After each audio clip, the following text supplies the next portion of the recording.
अस्सलाम वालेकुम स्टूडेंट्स, मैं हूं मोहम्मद तलहा। आप लोग देख रहे हैं तलाश फिज़िक्स एकेडमी। बच्चों, आज की वीडियो में हम लोग unit 17 second law of thermodynamics के न्यूमेरिकल सॉल्व करेंगे।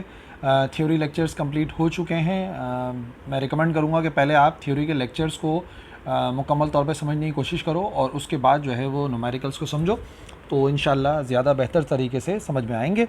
तो चलिए आज की फ़र्स्ट न्यूमेरिकल की तरफ चलते हैं। अ कार्नो इंजन, एक कार्नो इंजन है जो 2000 जूल हीट एब्जॉर्ब कर रहा है from a reservoir at 500 kelvin. ठीक है, कार्नो इंजन की बात हो रही है और वो टेक्स लिखा हुआ है ना 2000 जूल, मतलब कि वो 2000 जूल हीट ले रहा है किसी रेजरवायर से जिसका टेम्परेचर 500 केल्विन के बराबर है। एंड डज सम वर्क, और वो फिर कुछ काम कर रहा है। And discard some heat to a reservoir at 350 kelvin, जिससे एब्जॉर्ब कर रहा है उसका टेम्परेचर 500 है और जहाँ डिस्कार्ड कर रहा है यानी कि कोल्ड बॉडी का टेम्परेचर 350 केल्विन है। How much heat is discarded, तो पहले तो मालूम करना है कि कितना अमाउंट ऑफ हीट जो है वो डिस्कार्ड हुई है, और how much work does the engine do, कितना काम करा इंजन ने, और व्हाट इज़ द एफिशिएंसी, और ये मालूम करना है कि उसकी एफिशिएंसी कितनी है। तो देखिए, जो हॉट बॉडी का टेम्परेचर है उसको हम कहते हैं T1, जो कि इसके मुताबिक 500 केल्विन है, और जो कोल्ड बॉडी का टेम्परेचर होता है उसको हम कहते हैं T2, जो कि 350 केल्विन है। यहाँ से कितनी हीट एब्जॉर्ब कर रहा है वो गिवन है कि यहाँ से जो हीट एब्जॉर्ब हो रही है वो 2000 जूल है, जिसको हम Q1 से ज़ाहिर करते हैं। तो मालूम क्या क्या करना है, कितना इसने वर्क में कन्वर्ट करा, ठीक है, वर्क डन कितना हुआ ये मालूम करना है। फिर कितनी हीट इसने डिस्कार्ड करी कोल्ड बॉडी की तरफ यानी कि Q2, वो मालूम करना है। और ओवरऑल इस हीट इंजन की जो है हमें एफिशिएंसी मालूम करनी है। ठीक है जी, तो डेटा बनाने से शुरू करते हैं। जो जो गिवन है पहले उसको मेंशन कर लेते हैं।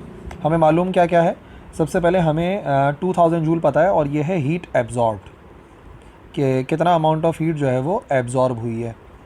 सिंबल उसका होता है Q1 और ये गिवन है बराबर 2000 जूल्स के। ठीक है, जहाँ से एब्जॉर्ब करी यानी कि टेम्परेचर ऑफ हॉट बॉडी का जो टेम्परेचर है T1 से ज़ाहिर करते हैं, ये 500 केल्विन के बराबर है। और जहाँ डिस्कार्ड हो रहा है यानी कि temperature of cold body T2 से रिप्रेजेंट करते हैं और ये बराबर है 350 केल्विन के। तो अब जो जो चीज़ मालूम करनी है वो मेंशन करेंगे। How much heat is discarded, तो हीट डिस्कार्ड कितनी हुई है, पहली बात Q2 सिंबल यूज़ किया जाता है। ठीक है, और how much work is done, work कितना हुआ, वर्क को तो वही W से ज़ाहिर करते हैं, W मालूम करना है। और फाइनली हम जो है वो एफिशिएंसी मालूम करेंगे और एफिशिएंसी को हम शो कर देंगे E से। ठीक है, अब आप डेटा को देखो कि जो फार्मूला है पहले क्या मालूम करना चाहिए, हीट डिस्कार्डेड मालूम करें, वर्क मालूम करें या एफिशिएंसी मालूम करें। तो अगर आप देखो तो दोनों टेम्परेचर्स ना हमें गिवन है, और जब भी दोनों टेम्परेचर्स गिवन है तो हम जो है ना पहले एफिशिएंसी मालूम कर सकते हैं। ठीक है, एफिशिएंसी का फार्मूला क्या है, एफिशिएंसी बराबर होती है दोनों टेम्परेचर वाला ना 1 minus T2 divide by T1 और मल्टीप्लाई कराते हैं 100 से। तो अगर दोनों टेम्परेचर गिवन है तो ज़्यादा सोचने की ज़रूरत नहीं है, बस दो बातों का ख्याल रखना है आपने। एक ये कि T2 ऊपर होता है यानी कोल्ड बॉडी का टेम्परेचर ऊपर होता है, ठीक है, कम वाला टेम्परेचर ऊपर होता है। और दूसरा जो आपने ध्यान रखना है वो ये कि टेम्परेचर केल्विन में होना ज़रूरी है। तो अगर सेल्सियस में हो तो उसे लाजमी तौर पे आप कन्वर्ट कर लें। ठीक है ना, ये दो गलतियाँ बच्चे करते हैं, आपने ये गलतियाँ नहीं दोहरानी। सो 1 माइनस T2 350 और T1 बराबर है 500 के। ठीक है, मल्टीप्लाई बाय करा देते हैं 100। सबसे पहले 350 डिवाइडेड बाय 500, ये होता है बराबर 0.7 और फिर मल्टीप्लाई कराना है इसको 100 से। 1 माइनस 0.7 ये बराबर होता है 0.3 और 0.3 multiply by 100 is equal to 30%। ठीक है, तो पहला मसला हल हो गया। हमें इस हीट इंजन की एफिशिएंसी पता लग गई जो इन दोनों टेम्परेचर्स पे काम कर रहा है, वो बराबर है 30% के। ठीक है, नेक्स्ट वर्क या एफिशिएंसी तो आ गई। अब हीट डिस्कार्डेड या वर्क के बारे में कुछ सोचते हैं। ठीक है, तो एक बात आपको याद रखनी है, in case of Carnot engine के केस में एक रिलेशन है जो आपको जहन में रखना है, वो ये है कि जो रेशो होता है ना हीट्स का, यानी कि let's say Q2 divide by Q1 करते हैं ये हमेशा बराबर होता है इनके रिस्पेक्टिव टेम्परेचर्स के, ठीक है। क्योंकि हमने एक बात ऑब्जर्व करी थी जो मैंने आपको कार्नो इंजन वाले लेक्चर में भी समझाई थी कि जो हीट होती है बेसिकली वो प्रोपोर्शनल होती है टेम्परेचर के। जो स्पेसिफिक हीट वाला टॉपिक पढ़ा था उससे भी हमारे जहन में है कि वो टेम्परेचर पर डिपेंड कर रही होती है। तो जो रेशो है ना वो बराबर है। अगर इससे नहीं बात समझ में आई तो आप याद करो, एफिशिएंसी का एक फार्मूला है Q2 divide by Q1 multiply by 100, और एफिशिएंसी का जो दूसरा फार्मूला है वो है 1 minus T2 divide by T1 multiply by 100। तो अगर आप दोनों फार्मूला को कंपेयर करो तो हर चीज़ तो बराबर है। इसका मतलब Q2 divide by Q1 actually किसके बराबर होगा, T2 डिवाइड बाय T1 के। तो ये ना आपने याद रखना है, in case of Carnot engine ये इक्वल होता है। इससे फिर जो Q2 हमें मालूम करना है वो मालूम कर सकते हैं। तो Q2 मालूम करना है डिवाइड बाय Q1 गिवन था 2000 जूल के बराबर, इज़ इक्वल टू T2 कम वाला टेम्परेचर था 350 केल्विन और ज़्यादा वाला टेम्परेचर था 500 केल्विन। और इन दोनों को जब हमने डिवाइड किया था तो हमें याद होगा अभी 0.7 आंसर आया था, और यहाँ पर है Q2 डिवाइड बाय 2000। तो हमें क्या करना है, Q2 मालूम करने के लिए 2000 इस तरफ जाके हो जाएगा मल्टीप्लाई। सो 2000 मल्टीप्लाई बाय 0.7, ये आ गया हमारे पास 1400 जूल्स के बराबर।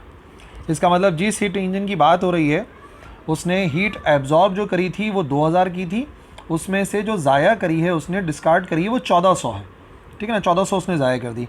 तो अब बताओ काम कितने का किया होगा भाई, बिना कैलकुलेशन का बताओ ना। यहाँ से 2000 जूल हीट आई और यहाँ से उसने 1400 ज़ाया कर दी ना, तो अब बताओ वर्क कितना है बचा, यानी कितने का काम कर सकता है। ऑब्वियसली दोनों के डिफरेंस से पता लगेगा कि 600 जूल का काम कर सकता है। तो आखिरी जो काम है वर्क वाला वो आप इसी तरीके से मालूम करें कि जो एक्चुअली वर्क होता है जो भी कोई कार्नो इंजन करता है वो बराबर होता है कितनी हीट एब्जॉर्ब करी उसमें से माइनस कर दो कितनी ज़ाया करी। सो एब्जॉर्ब करी थी 2000 और डिस्कार्ड करी है 1400, तो दोनों का जो डिफरेंस है ये बराबर आ जाएगा 600 जूल्स के, ठीक है जी। ये हमारे पास आ गया वर्क डन। तो आप देख लो 3 चीज़ें रिक्वायर्ड थी, तीनों चीज़ें आ गई। हमने ये भी मालूम कर लिया कि कितना जो है वो वर्क डन हो रहा है 600 जूल, कितनी हीट डिस्कार्ड हो रही है 1400, और एफिशिएंसी भी मालूम कर ली। नंबर 2, ये एंट्रोपी से रिलेटेड न्यूमेरिकल है और आपको भी पढ़ के समझ में आ ही जाएगा क्योंकि एंट्रोपी मेंशन है यहाँ पर। 1 किलोग्राम आइस है जिसका टेम्परेचर मेंशन है, उसका टेम्परेचर जो है वो 0 डिग्री सेल्सियस है, आइस का टेम्परेचर है। वो मेल्ट हो रही है और कन्वर्ट हो रही है वाटर में, उसी टेम्परेचर के ऊपर मेल्टिंग जो है एट द सेम टेम्परेचर होती है, आइसोथर्मल प्रोसेस होता है। Compute it's change in entropy, entropy में कितना चेंज आएगा वो मालूम करना है। भाई हमारे पास आइस का कोई एक ब्लॉक है 1 किलोग्राम का, ठीक है, 1 किलोग्राम का ब्लॉक है और उसे हमने हीट देना शुरू करी, ठीक है, हमने यहाँ पे हीट प्रोवाइड करी और ये हो रहा है सब कुछ एट 0 डिग्री सेंटीग्रेड। तो यकीनन ये पिघलेगी, मेल्ट हो जाएगी। 1 किलोग्राम जब पूरी आइस मेल्ट हो जाएगी तो सवाल ये है कि उसकी एंट्रोपी में कितना चेंज आएगा, डिफरेंस कितना आएगा एंट्रोपी में, वो हमें मालूम करना है। तो अच्छा हाँ, इस क्वेश्चन के अंदर ना एक और चीज़ गिवन होगी पेपर में, वैसे इन्होंने क्यों नहीं दी क्योंकि एक सॉल्व एग्जाम्पल है बुक में, वहाँ पे इन्होंने वो वैल्यू यूज़ करी है तो उन्होंने बुक में न्यूमेरिकल में नहीं दी वैल्यू, बट पेपर में वैल्यू मेंशन होगी। क्या वैल्यू मेंशन होनी चाहिए, ये मेंशन होना चाहिए latent heat of fusion of ice, ठीक है ना, ये गिवन होगी लाजमी तौर पे, याद नहीं रखते हम, ये आमतौर पे गिवन होती है।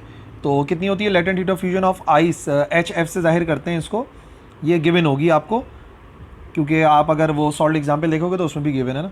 तो ये हो जाएगी 336,000 जूल पर किलोग्राम, ठीक है। ये latent heat of fusion of ice है, ये आपको गिवन होगी न्यूमेरिकल के अंदर।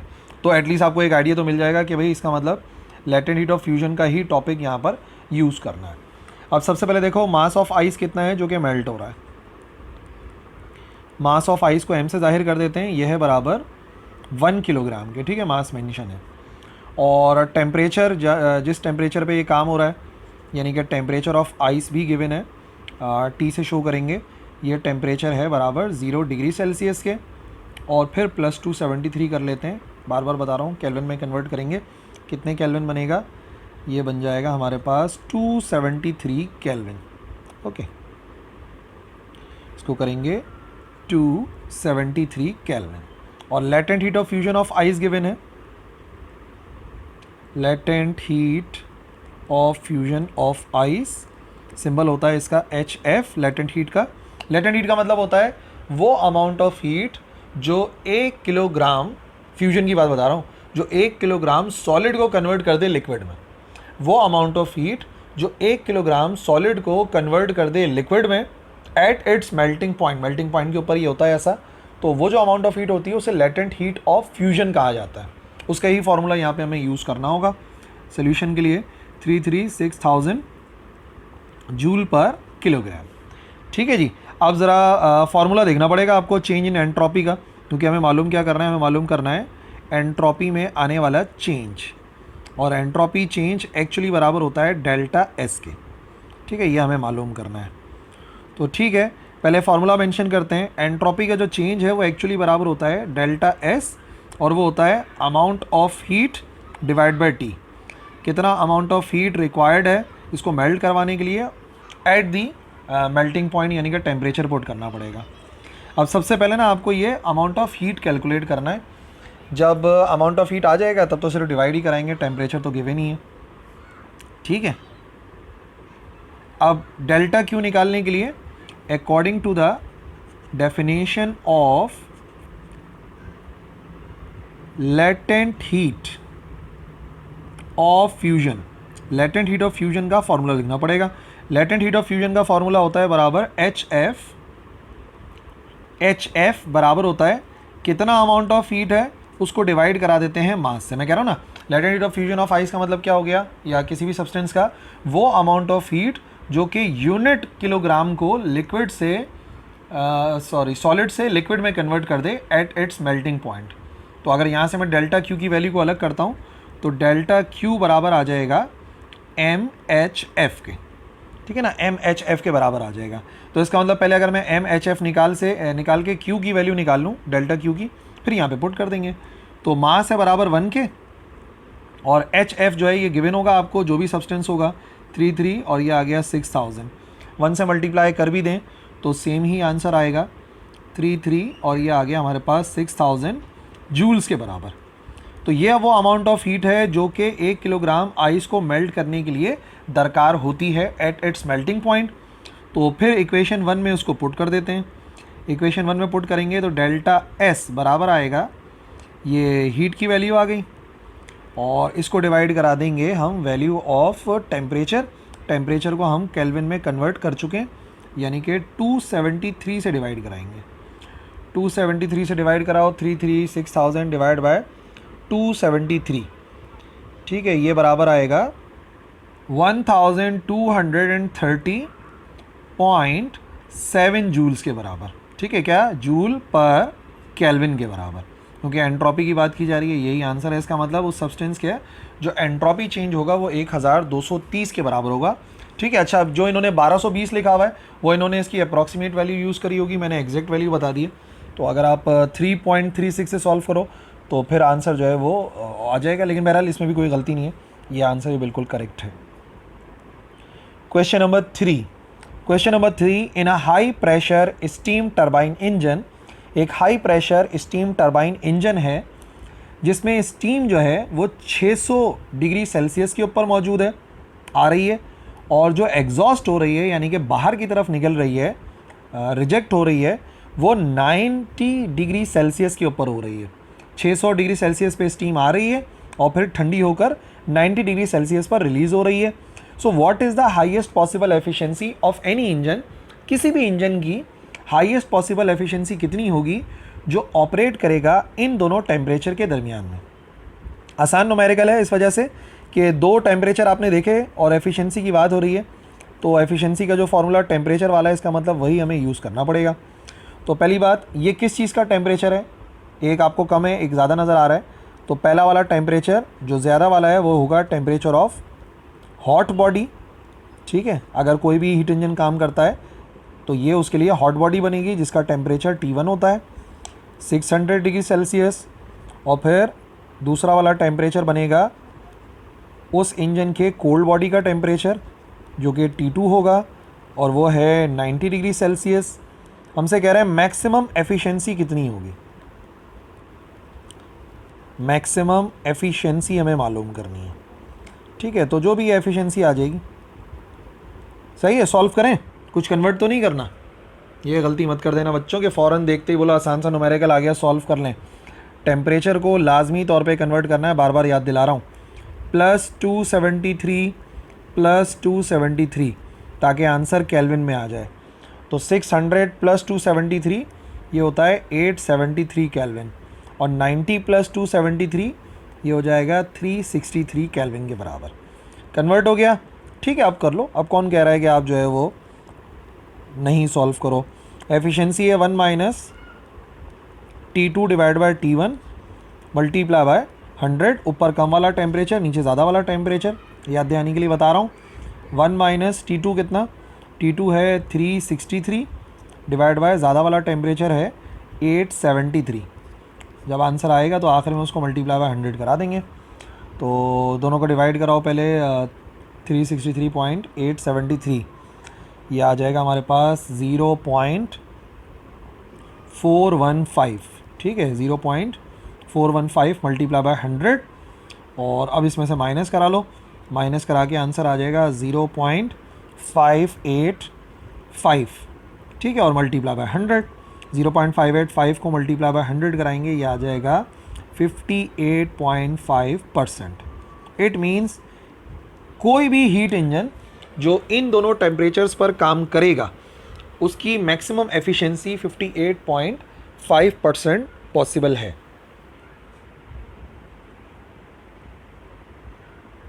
Temperature difference between the surface water and bottom water in Manchester lake might be 5 degree Celsius. ठीक है, मैनचेस्टर लेक में, कोई भी लेक बना लो, ऐसी एग्जाम्पल है, उसमें जो टेम्परेचर का डिफरेंस है वो 5 डिग्री सेल्सियस है। ठीक है, टेम्परेचर का डिफरेंस है। अज्यूम कर रहे हैं जो सरफेस वाटर है उसका टेम्परेचर अगर 20 डिग्री सेल्सियस है, यानी एक टेम्परेचर आपको गिवन है, तो बताइए हाईएस्ट एफिशिएंसी उस स्टीम इंजन की जो कि इन दोनों टेम्परेचर्स पर काम करेगा। एक टेम्परेचर तो पता है 20 है, और कह रहे हैं दूसरे का जो फ़र्क है वो 5 डिग्री का है। अगर मिसाल के तौर पे कोई भी लेक है, इस किस्म की हमारे सामने एक लेक आती है, तो ये कह रहे हैं कि जो सरफेस है यहाँ का टेम्परेचर 20 डिग्री सेल्सियस है, और जितना हम नीचे की तरफ जाते रहते हैं उतना जो टेम्परेचर है कम होता चला जाता है। ठीक है, तो इसका मतलब यहाँ का टेम्परेचर जो है वो 15 डिग्री सेल्सियस होगा। अब मुझे कैसे पता 15 डिग्री सेल्सियस, क्योंकि उन्होंने बोला कि जो टेम्परेचर का डिफरेंस है वो 5 डिग्री है। तो मुझे एक बात समझ में आ गई कि भाई अगर टेम्परेचर का डिफरेंस 5 डिग्री है और ऊपर का टेम्परेचर 20 है, तो यकीनन नीचे का जो टेम्परेचर होगा वो 15 होगा। अच्छा, अब 15 क्यों होगा, 25 क्यों नहीं होगा? क्योंकि याद रखें जो पानी है ना वो ऊपर की तरफ गर्म होता है, क्योंकि जितना पानी गर्म होता चला जाता है उतनी उसकी डेंसिटी जो है वो कम होती चली जाती है, और डेंसिटी कम होने का मतलब कि वो ऊपर की तरफ मूव करेगा। तो ऊपर वाला जो टेम्परेचर है वो 20 है, तो नीचे वाला जो टेम्परेचर होगा वो यकीनन उसके लिहाज से कुछ ना कुछ कम होता रहेगा। तो टेम्परेचर जो है वो 15 डिग्री सेल्सियस होगा नीचे का। तो ज़्यादा वाला टेम्परेचर 20 है, कम वाला टेम्परेचर 15 है। तो टेम्परेचर ऑफ हॉट बॉडी कितना, जो ज़्यादा वाला टेम्परेचर है, temperature of hot body T1 कहते हैं हम हॉट बॉडी वाले टेम्परेचर को, ये आ जाएगा 20 डिग्री सेल्सियस। और उसके लिहाज से जो टेम्परेचर ऑफ कोल्ड बॉडी होगा कम वाला, जो कि हम कह रहे हैं कि बॉटम में होगा, जाहिर सी बात है बॉटम वाटर, वो हम कह रहे हैं कि पानी 15 डिग्री सेल्सियस के ऊपर होगा। ठीक है, नीचे वाला पानी उतना ही ठंडा होता चला जाएगा। What highest efficiency steam engine, efficiency मालूम करनी है। अगर इन टेम्परेचर पर कोई हीट इंजन काम करेगा तो उसकी मैक्सिमम एफिशिएंसी कितनी होगी, ये हमें मालूम करना है। तो फॉर्मूला तो वही है, बार बार यूज़ कर रहे हैं, टेम्परेचर वाला।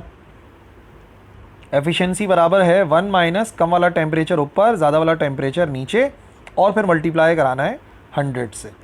ठीक है, कुछ भूल तो नहीं रहे? भूल रहे हो टेम्परेचर को कन्वर्ट कर लो। +273 + 273, ठीक है, ये कितना हो गया, ये हो गया 288 केल्विन, और ये हो गया हमारे पास बराबर 293 केल्विन के। ठीक है, कन्वर्ट लाजमी कर लेना है, उसके बाद इजीली सॉल्व हो जाएगा। सो एफिशिएंसी बराबर आएगी 1 - कम वाला टेम्परेचर यानी कि 288, और ज़्यादा वाला टेम्परेचर 293, और फिर मल्टीप्लाई कराएंगे इसको 100 से। तो एफिशिएंसी आ जाएगी 1 माइनस 288 डिवाइड बाय 293, ठीक है, ये आ गया हमारे पास 0.9829 और मल्टीप्लाई बाय 100, ठीक है। अब इसको माइनस कर लेते हैं, 1 माइनस 0.9829, ठीक है। एफिशिएंसी बराबर आ जाएगी 0.0171 मल्टीप्लाई बाय 100, और अगर मल्टीप्लाई बाय 100 कराते हैं तो ये हो जाएगा 1.71%। इसका मतलब कोई भी हीट इंजन जो कि इन दोनों टेम्परेचर्स पर काम करेगा उसकी मैक्सिमम एफिशिएंसी जो है वो 1.7% ही पॉसिबल है, मतलब इससे ज़्यादा तो पॉसिबल ही नहीं है, ठीक है भाई। अगला सवाल, क्वेश्चन नंबर 5। एक हीट इंजन परफॉर्म कर रहा है एट अ रेट ऑफ, उसका रेट गिवन है, एक तो आप रेट से पहचान सकते हो, दूसरा यहाँ पे वॉट लिखा हुआ है। याद है वॉट किस चीज़ का यूनिट है? वॉट होता है पावर का यूनिट, तो इसका मतलब पावर गिवन है यहाँ पर। The efficiency of engine is, engine की एफिशिएंसी मेंशन है 30%। Calculate the loss of heat per hour, एक घंटे में कितनी हीट लॉस होगी। और आपको याद होगा हीट लॉस का जो सिंबल हम लोग यूज़ करते हैं वो Q2 यूज़ करते हैं, यानी जो एक्चुअली चीज़ हमें मालूम करनी है वो Q2 है, ठीक है। अब देख देख के डेटा बनाते हैं। सबसे पहले हमें इंजन का रेट गिवन है, rate of doing work which is called power, rate of doing work is called power. 500 kilowatt, kilowatt से वाट में जाना पड़ेगा, मल्टीप्लाई बाय 1000, तो 500 को मल्टीप्लाई कराओगे 1000 से, ये हो जाएगा 5 एक्सपोनेंट 5 वाट, ठीक है भाई, 5 एक्सपोनेंट 5 वाट हो जाएगा। और अगर नहीं एक्सपोनेंट में कन्वर्ट करना तो मत करो, ठीक है, वैसे ही कर लो solve. The efficiency of engine, efficiency कितनी है इंजन की? एफिशिएंसी बराबर है 30 के, ठीक है, 30% है। Calculate the loss of heat, loss of heat, और लॉस ऑफ हीट जो होता है उसको हम Q2 से जाहिर करते हैं, ठीक है। और कितने देर में, टाइम मेंशन है, किस टाइम में मालूम करना है, तो टाइम हमें मेंशन है पर आर, 1 घंटे में, पर जाहिर सी बात है ऐसा यूनिट आर नहीं होता, सेकंड होता है, तो सेकंड में कन्वर्ट करेंगे, 1 घंटे में होते हैं 3600 सेकंड, ठीक है भाई। अब आप लोग डेटा को देख लो गौर से, और डेटा के ज़रिए देखो कि सबसे पहले कौन सी चीज़ है जो मालूम करना ज़रूरी है जिसके बिना सॉल्व नहीं होगा। तो देखो यहाँ पे जो आपको पावर नज़र आ रही ना, सबसे पहले तो इस पावर को ख़त्म करो, क्योंकि हम लोग ने जो इस चैप्टर के अंदर पढ़ा है वो पावर तो पढ़ी नहीं है, वर्क पढ़ा है, तो हमें पावर से वर्क निकालनी पड़ेगी। अगर हम डेफिनेशन इस्तेमाल करते हैं according to the definition of power, power की डेफिनेशन के मुताबिक पावर बराबर होती है work done per unit time के। तो अगर यहाँ से मैं पावर की वैल्यू निकालूँ तो पावर की वैल्यू बराबर आएगी, और वर्क की वैल्यू निकालूँ तो वर्क किसके बराबर आ जाएगा? P इंटू टी के।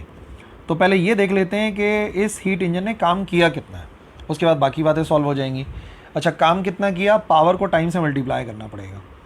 पावर है 5 एक्सपोनेंट 5 और टाइम है हमारे पास 3600, तो 5 एक्सपोनेंट 5 मल्टीप्लाई बाय 3600, ये कर लेते हैं, ये हो जाएगा हमारे पास 1.8 और ये हो जाएगा 10 raise to the power 9 joule, ठीक है। वर्क आ गया हमारे पास। अब जैसे ही वर्क आ गया काम आसान हो गया। वर्क से लॉस ऑफ हीट तो निकाल सकते हैं, लेकिन उससे पहले ये पता होना चाहिए कि सिस्टम ने हीट एब्जॉर्ब कितनी करी। देखो एब्जॉर्ब का पता लग जाए, उसमें से वर्क को माइनस करके Q2 निकल आएगा कि भाई जितनी हीट मिली उसमें से कितने का काम हुआ, बाकी जो बची यकीनन ज़ाया हुई होगी। तो एक काम करेंगे, अब एफिशिएंसी के फार्मूले से Q1 निकाल लेते हैं। एफिशिएंसी बराबर होती है work done divide by Q1 multiply by 100। अगर आपको याद हो तो ये एफिशिएंसी का पहला फार्मूला था जो हम लोगों ने पढ़ा था, ठीक है ना, क्योंकि आउटपुट डिवाइड बाय इनपुट वाला जो था ना, तो पहला ही फार्मूला है। तो वर्क की क्या वैल्यू है? वर्क है हमारे पास 1.8 10 रेज़ टू दी पावर 9, ठीक है। एफिशिएंसी को यहाँ डिवाइड में ले आओ, एफिशिएंसी है 30 और फाइनली हमें मल्टीप्लाई बाय 100 कराना है, इससे Q1 मालूम हो जाएगा हमें।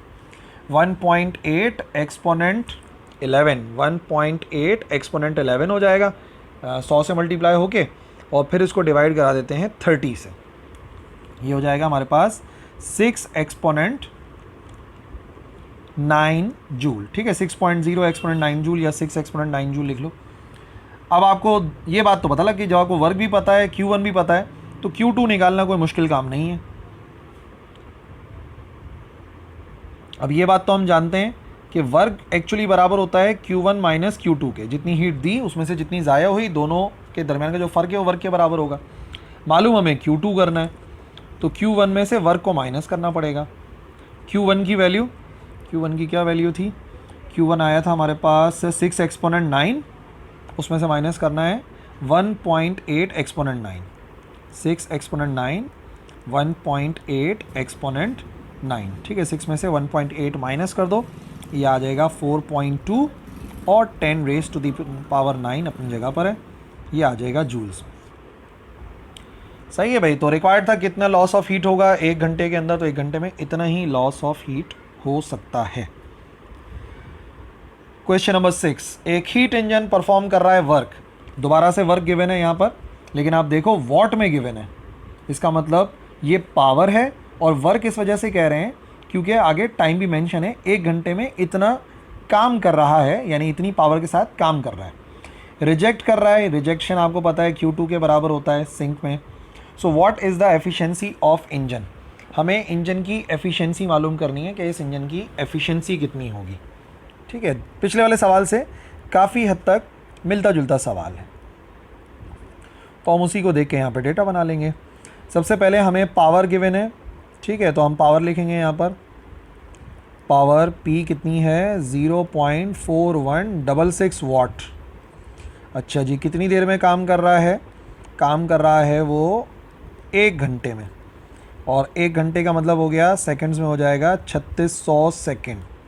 रिजेक्ट जो कर रहा है, हीट रिजेक्टेड, हीट रिजेक्टेड जो हीट ज़ाया करी Q2 से ज़ाहिर करते हैं वो है 4500 जूल के बराबर, और एफिशिएंसी मालूम करनी है हमें। अब एफिशिएंसी के जो 3 फार्मूला हम लोगों ने पढ़े हैं उसमें से देख लो कौन सा अप्लाई होना चाहिए यहाँ पर। एफिशिएंसी का फार्मूला Q2 पता है, किसी तरीके से अगर Q1 निकाल लें तो शायद मसला हल हो जाए, ठीक है। Q1 कैसे मालूम हो सकता है? Q1 मालूम करने के लिए एक और चीज़ यहाँ पर है जो कि वर्क मालूम कर सकते हैं। तो एक काम करेंगे, पिछले न्यूमेरिकल की तरह पहले वर्क निकालेंगे। According to the definition of power, power होती है work done per unit time. Power is equal to work done per unit time. अगर आपने वर्क निकालना है तो पावर इनटू टाइम करना होगा। पावर कितना? 0.4166, ठीक है, ये आ गया 0.4166 मल्टीप्लाई बाय टाइम कितना? टाइम है 3600 सेकेंड। तो ठीक है, मल्टीप्लाई कराते हैं। 0.4166 मल्टीप्लाई बाय 3600, ये आ गया 1499.76 जूल्स। इसका मतलब जो वर्क हो रहा है वो एक्चुअली इतने जूल हो रहा है 1 घंटे के अंदर, ठीक है। अब हीट रिजेक्टेड पता है, वर्क पता है, तो मालूम कर लो कि एब्जॉर्ब कितनी हुई होगी। वर्क कितना होता है? वर्क उतना ही होता है जितनी हमने हीट दी उसमें से जितनी उसने ज़ाया कर दी, बाकी वर्क होता है। तो इसका मतलब अगर आपको Q1 मालूम करना है तो आसान सा काम है, ये इधर जाके प्लस हो जाएगा। वर्क में प्लस कर देंगे Q2 को। वर्क कितना हुआ है भाई? वर्क हुआ है 1499.76 प्लस इसमें आप ऐड कर दें 4500 जो इसने ज़ाया करी, तो हो गया 1499.76। इसको राउंड ऑफ भी कर सकते हो ना 1500 में, और प्लस 4500, तकरीबन जो है ना ये 6000 के करीब बन गया 5999.76 जूल्स, ठीक है। अब आपको Q1 पता है, आपको Q2 पता है, तो एफिशिएंसी मालूम करना कोई मुश्किल काम नहीं है। एफिशिएंसी बराबर होती है 1 minus Q2 divide by Q1 और मल्टीप्लाई बाय 100 कराना पड़ेगा, ठीक है। एफिशिएंसी आ जाएगी 1 माइनस 4500 ज़ाया कर रहा था डिवाइड बाय तकरीबन 6000 5999.76 एब्जॉर्ब कर रहा था, मल्टीप्लाई बाय 100 करा देंगे। सो पहले डिवाइड कराते हैं 4500 divide by 5999.76, 1 minus 0.75 multiply by 100, ठीक है। इसको माइनस करा के कितना बना? ये हो गया 0.25 मल्टीप्लाई बाय 100 और एफिशिएंसी आ जाएगी हमारे पास 25%। ठीक है, तो राउंडेड ऑफ है। यहाँ पे जो आंसर मेंशन है वो 24.9 है और हमारे पास आंसर डायरेक्टली 25 आ गया, तो राउंड ऑफ होकर आया है। ठीक है, करेक्ट है आंसर। क्वेश्चन नंबर 7, ये थोड़ा सा इंपॉर्टेंट क्वेश्चन है क्योंकि बहुत सारे पार्ट हैं, एक ही सवाल आप करोगे तो समझ लो बहुत सारे क्वेश्चंस की तैयारी हो जाएगी ना इससे। कार्नो इंजन ऑपरेट कर रहा है, ये आ गए 2 टेम्परेचर। ठीक है, अब हम काफ़ी प्रैक्टिस में आ चुके हैं तो चलो पढ़ते पढ़ते डेटा बनाते हैं। 2 टेम्परेचर गिवन है, एक हॉट बॉडी का और एक कोल्ड बॉडी का। बताओ हॉट कौन सा है दोनों में से? हॉट बॉडी का टेम्परेचर कौन सा है जो ज़्यादा वाला है? कौन सा? 850 केल्विन। तो टेम्परेचर ऑफ कोल्ड बॉडी कितना बना? T2 300 kelvin. अच्छा है, केल्विन में कन्वर्ट है। और काम भी गिवन है भाई, हीट इंजन कितना वर्क कर रहा है वो भी गिवन है, 1200 जूल। और टाइम भी गिवन है, मतलब दुनिया की कोई चीज़ रह गई है इसमें देने के लिए? सभी दे दिया उन्होंने। 0.25 सेकेंड। और रिक्वायरमेंट भी बहुत सारी हैं। ए पार्ट में क्या मालूम करना है? ए पार्ट में मालूम करना है what is the efficiency of this engine, efficiency मालूम करनी है। बी पार्ट में क्या है? बी पार्ट में पावर मालूम करनी है। ठीक है, पिछले दोनों न्यूमेरिकल के अंदर पावर गिवन होती थी, यहाँ पे मालूम करनी है। कितनी हीट एक्सट्रैक्ट हुई रिजर्वायर से यानी कि Q1, और कितनी हीट उसने रिलीज़ कर दी, ज़ाया कर दी, यानी कि Q2। तो अब हमें डेटा समझ में आने लगा तो हमने फ़ौरन के फ़ौरन लिख लिया कि हर एक पार्ट के अंदर क्या चीज़ रिक्वायर्ड है और क्या चीज़ गिवन है। तो चलो शुरुआत करते हैं एफिशिएंसी के साथ। याद है एफिशिएंसी का फार्मूला? एक तो Q2 Q1 और एक T2 T1 वाला। तो दोनों टेम्परेचर गिवन है तो चलो टेम्परेचर वाला अप्लाई करते हैं। T2 divide by T1 multiply by 100। ऊपर आता है कम वाला टेम्परेचर, नीचे आता है ज़्यादा वाला टेम्परेचर। सो 1 माइनस कम वाला यानी कि 300 और ज़्यादा वाला टेम्परेचर हो गया हमारे पास 850 और मल्टीप्लाई करा देंगे 100 से। 300 डिवाइड बाई 850, 300 डिवाइड बाई 850 ये आ गया 0.352। 1 माइनस 0.3529। ठीक है, और मल्टीप्लाई बाय 100। पहले माइनस कर देते हैं, 1 माइनस 0.3592 ये आ गया हमारे पास 0.6408 मल्टीप्लाई बाय 100, मल्टीप्लाई बाय 100 ये हो गया हमारे पास 64.08%। ठीक है, एक मसला हल हो गया। एक चीज़ जो पहली रिक्वायर्ड थी वो एफिशिएंसी थी और वो आ गई हमारे पास राउंड ऑफ करके तकरीबन 65% बन जाएगी। ठीक है, तो आप 64 भी लिख दो या वो भी कर लो, इसको कोई मसला नहीं है। अच्छा, नेक्स्ट हमें क्या मालूम करना है? नेक्स्ट हमें मालूम करना है कि पावर कितनी है। तो पावर की डेफिनेशन इस्तेमाल करो। According to the definition of power, power होती है work done per unit time. ठीक है, अब देखो काम कितना किया, कितनी देर में किया। काम किया था इसने 1200 और कितनी देर में किया था? 0.25। 1200 divide by 0.25, 1200 divide by 0.25, 1200 divide by 0.25 ये आ जाएगा 4800 जूल्स। ओ सॉरी, पावर है, वॉट में आएगा आंसर। और चाहो तो इसको किलोवाट में कर लो, जैसा कि क्वेश्चन में उन्होंने आंसर में मेंशन किया हुआ है। तो किलोवाट का मतलब हो जाएगा ये 4.8 किलोवाट डिवाइड बाय 1000 करके ना, अगर किलोवाट में आंसर देना चाहते हो तो। ठीक है भाई, अब दो बातें, कितनी हीट एब्जॉर्ब करी और कितनी हीट रिलीज़ करी, ये दोनों भी आपने मालूम करना है। तो वर्क वाले फार्मूले से निकाल लेते हैं हीट एब्जॉर्ब और फिर हीट रिलीज़ निकाल लेंगे। तो फार्मूले के मुताबिक एफिशिएंसी बराबर है कितनी वर्क डन किया डिवाइड बाय कितनी हीट एब्जॉर्ब करी मल्टीप्लाई बाय 100। एफिशिएंसी हमारे मुताबिक 64.08 आई है। ठीक है, राउंड ऑफ नहीं करी हमने। और ये 1200 जूल का काम करा है। Q1 मालूम करना है, मल्टीप्लाई बाय 100। रीअरेंज करो, Q1 बराबर आ जाएगा 120000 डिवाइड बाय 64.08। ठीक है, अच्छा बच्चे परेशान होते हैं 64 वहाँ तो 65 आ रहा है। अरे 0.1 से कुछ फ़र्क नहीं पड़ता। वो बात ये होती है कि हम डेसिमल के बाद कितनी वैल्यूज़ को यूज़ करते हैं, तो ये थोड़ा सा देख लेना। ठीक है, ये आ गया हमारे पास डिवाइडेड बाय 64.08 ये आ गया हमारे पास 1872.6 जूल्स। ये अमाउंट ऑफ हीट इस सिस्टम ने एब्जॉर्ब करी है। ठीक है, 1872 1000। अब देखो थोड़ा सा डिफरेंस आ गया ना, ये वो इसी वजह से क्योंकि एफिशिएंसी जो हम यूज़ कर रहे हैं उसमें आंसर थोड़े थोड़े डिफरेंट आ रहे हैं। तो वो बात ये होती है डेसिमल के बाद आपने कितनी वैल्यूज़ यूज़ करी हैं। और फिर Q1 आ गया। नाउ आखिरी काम रह गया कितनी हीट रिलीज़ हुई।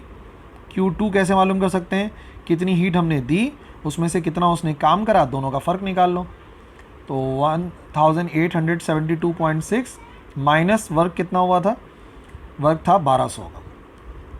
तो माइनस करके जो भी आंसर आए 1872.6 में से माइनस कर दें आप जितना उसने वर्क करा 1200,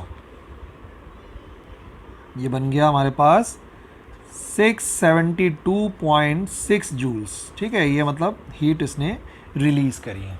ठीक है, तो ये एक ऐसा न्यूमेरिकल है, अगर आप इसकी प्रैक्टिस करो तो देखो पावर निकालनी आ गई, वर्क तो खैर गिवन था, एफिशिएंसी निकाल ली और Q1 Q2 दोनों निकाल लिया। तो इसी वजह से मैं कह रहा था काफ़ी इंपॉर्टेंट सवाल हुआ ये।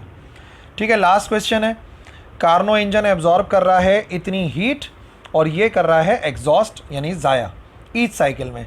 तो कैलकुलेट करें एफिशिएंसी और वर्क डन हर एक साइकिल में, और आंसर आपको किलो जूल के अंदर देना है। तो अगर जूल के अंदर सॉल्व कर रहे हो तो उसको थोड़ा सा आपने किलो जूल के अंदर देना पड़ेगा। डेटा बनाते हैं, कितनी हीट एब्जॉर्ब करी, heat absorbed Q1 kilo joule में लिख देते हैं 52 किलो जूल। अच्छा, कितनी हीट उसने एग्जॉस्ट करी, रिलीज़ करी, Q2 से जाहिर करते हैं और ये है 36 किलो जूल। अब मालूम क्या करना है, ए पार्ट में एफिशिएंसी कितनी है, पहली बात ई से जाहिर करेंगे और सेकंड वाले पार्ट के अंदर कैलकुलेट करेंगे वर्क डन W। और वर्क के लिए रिक्वायरमेंट क्या है, आपको आंसर किलो जूल के अंदर देना है। तो हम भी ध्यान रखेंगे कि आंसर जो है वो किलो जूल में ही हो। ठीक है, एफिशिएंसी का फॉर्मूला अप्लाई करो डायरेक्ट हीट वाले जो हैं। तो एफिशिएंसी बराबर होती है 1 minus Q2 divide by Q1 और मल्टीप्लाई बाय 100 कराएंगे। अच्छा, अब बच्चे सोचेंगे कि किलो जूल से जूल में क्यों नहीं कर रहे। देखो दोनों का यूनिट सेम होना चाहिए। ये जो दोनों का यूनिट है, ये दोनों अगर एक को जूल में कर रहे हो तो दूसरे को भी जूल में करो, क्योंकि देखो यहाँ पे तो रेशो है ना, जो भी यूनिट्स हैं वो आपस में कैंसिल हो जाएंगे, बस यूनिट सेम होना ज़रूरी है, ये जहन में रहे। तो हीट रिलीज़ कितनी हो रही है 36 किलो जूल, एब्जॉर्ब कितनी हो रही है 52 multiply by 100। So 36 divide by 52, ये आ गया 0.692, 1 माइनस 0.692 मल्टीप्लाई बाय 100, 1 माइनस 0.692, ये आ गया 0.308 और मल्टीप्लाई बाय 100 कराएंगे तो एफिशिएंसी हो जाएगी बराबर 30.8% की। ठीक है, 30.8% इसकी एफिशिएंसी आ गई, जो कि 30.76 से राउंड ऑफ हो सकती है। और आखिरी काम यह है कि हमें वर्क डन निकालना है। वर्क डन तो बड़ा ही आसान सा काम है, दोनों का डिफरेंस निकालते हैं। वर्क डन बराबर होता है कितनी हीट हमने दी उसमें से कितनी उसने ज़ाया कर दी, वही वर्क डन होता है। तो हमने दी उसे 50,000 किलो जूल, ज़ाया कर दी उसने 36 किलो जूल। तो 52 माइनस 36, ये आ गया हमारे पास 16। और क्योंकि यूनिट मैंने किलो जूल इस्तेमाल किया था तो इसका भी आंसर किलो जूल में ही आएगा।